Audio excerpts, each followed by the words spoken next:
Yung Line 6 na Spider 4, 75. So 75 watts yan. Tapos D12 yung kanyang speaker. Ayan. D12 yung kanyang speaker na Celestion yan. No? Ang palaging issue nito, walang tunog. Tapos minsan kung walang tunog, sumisipol ng pagkalakas-lakas.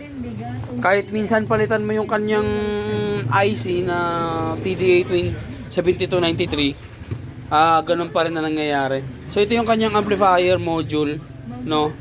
Naka-wiring sa doon. Tapos ito yung kanyang bias siguro. So ang ginagawa ko dito, kapag ka ganun, nagba-back job kasi ito, ang unit na to. Kaya ang ginagawa ko dito, hindi ko na ito kinakabit. So wina-wiring ko na lang ng panibagong board, nilagay ko ng driver board, tapos yung amplifier. Ayan, class AB yan, class AB na siya. So, ang i-wiring mo na lang yan, supply, tapos output, and then signal input, yun lang. Tapos iuusog mo lang yung from board niya na nandito, iusog mo ng pag-ganon. So, make sure lang na yung mga positive supply rail at saka negative rail, hindi magdikit dun sa may chassis niya. So, itong position na to, safe naman ito. Kasi tapos tinurin yung, dalawa lang yung tornilyo. So, ito, mahigpit naman yan. Kahit mag-vibrate yan sa loob ng speaker box, walang problema.